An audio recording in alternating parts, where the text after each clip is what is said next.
Assalamualaikum warahmatullahi wabarakatuh. Perkenalkan, nama saya Kotrunada dari FK UIN 2020 dengan NIM 010. Di sini saya akan mendemonstrasikan pemeriksaan kesadaran diri dengan skala koma Glasgow. Selanjutnya, saya akan memperkenalkan diri dan memberikan informasi kepada keluarga pasien mengenai pemeriksaan ini.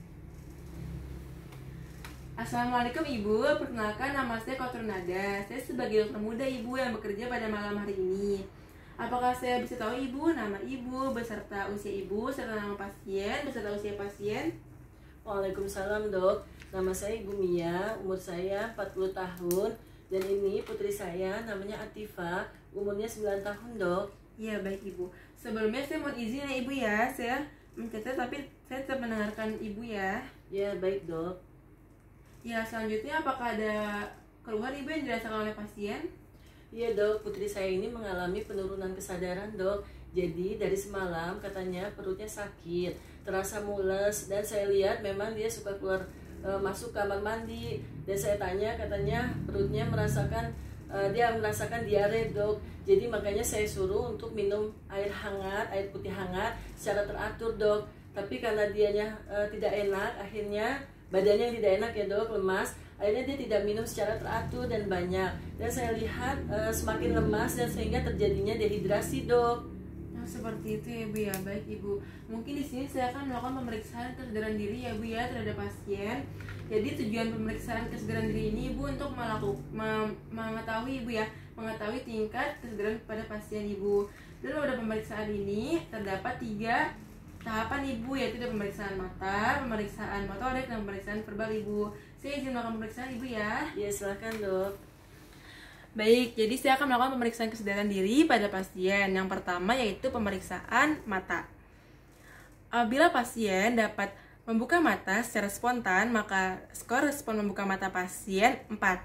Apabila pasien dapat membuka mata setelah dia berikan instruksi atau diajak bicara, maka skor respon membuka mata pasien 3. Apabila pasien dapat membuka matanya, tapi setelah diberikan rangsangan nyeri, maka skor respon membuka mata pasien 2. Nah, apabila pasien tidak dapat membuka matanya setelah diberikan rangsangan nyeri, maka skor respon membuka mata pasien 1.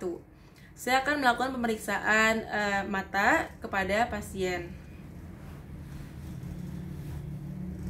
Adek? Ya, baik. Jadi setelah saya melakukan pemeriksaan mata kepada pasien, ternyata pasien dapat membuka matanya setelah saya memberikan instruksi. Yaitu berarti skor membuka mata pada pasien itu yaitu 3. Nah, selanjutnya saya akan melakukan pemeriksaan kemampuan motorik pada pasien. Jadi, apabila pada pasien dapat melakukan gerakan setelah diperintah, maka skor kemampuan motorik pasien yaitu 6. Apabila pasien tidak dapat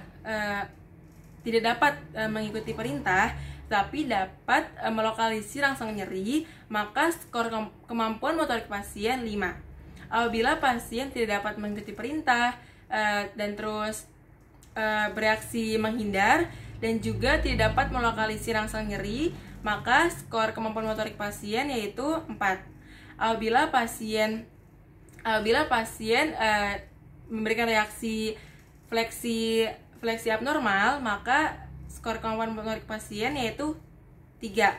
Apabila pasien memberikan reaksi ekstensi lengan, maka skor kemampuan motorik pasien 2. Apabila pasien tidak dapat melakukan gerakan motorik dan tidak dapat bereaksi apapun setelah diberikan rangsangan, maka skor kemampuan motorik pasien yaitu 1. Saya akan melakukan pemeriksaan kemampuan motorik pada pasien terlebih dahulu. Adek, dengar saya? Dengar. Ya, Adek bisa taikkan tangannya ke atas, ya. Bisa pegang kepala Adek, pegang mata. Ya, baik, terima kasih dia. Ya, jadi setelah dilakukan pemeriksaan, ternyata pasien dapat melakukan gerakan sesuai perintah. Berarti skor kemampuan motorik pasien yaitu 6. Nah, yang terakhir yaitu pemeriksaan verbal, yaitu apabila pada pasien dapat berkomunikasi dengan baik, dan tidak terdapat disorientasi waktu, hari, dan bulan, maka skor verbal pasien yaitu 5. Apabila pasien dapat berkomunikasi tapi terjadi kekacauan dan terdapat disorientasi, maka skor verbal pasien yaitu 4. Apabila pasien dapat berbicara kata tapi tidak dapat menggunakan dalam kalimat, maka skor verbal pasien yaitu 3. Apabila pasien dirangsang nyeri dan pasien hanya mengerang, maka skor respon verbal pasien yaitu 2. Apabila pada pasien tidak terdapat jawaban, tidak terdapat suara, maka skor verbal pasien yaitu 1. Dan saya akan melakukan pemeriksaan verbal pada pasien. Adek, dengar saya? Dengar. Siapa nama adek? Atifa. Adek sekarang di mana ini? Boneka. Boneka? Ya. Baik, ternyata setelah saya melakukan pemeriksaan verbal, pasien itu dapat berbicara dengan baik pas pertama kali ditanyakan nama, tapi ketika ditanyakan berada di mana, terjadi disorientasi, yaitu jawabannya boneka.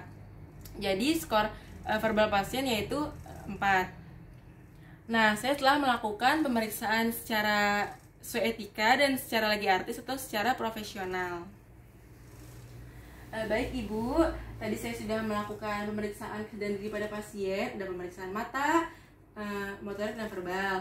Jadi dapatkan hasil Ibu pada pemeriksaan mata itu, tadi skornya itu kan karena dapat membuka matanya setelah diberikan instruksi Ibu ya, itu skornya 3 Ibu. Dan kalau pada pemeriksaan verbal pemeriksaan motorik itu, dia itu kan tadi dapat melakukan gerakan Ibu sesuai perintah saya Ibu ya.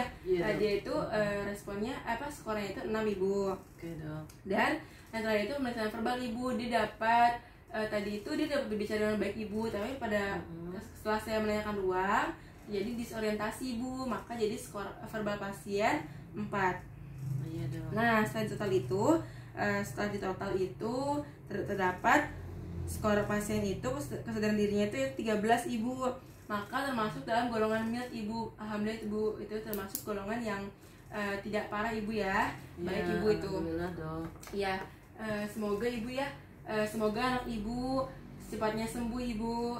Amin. Dan sehat kembali Ibu ya. Iya, makasih banyak ya, Dok ya. Iya, terima kasih juga Ibu ya. Iya, Dok.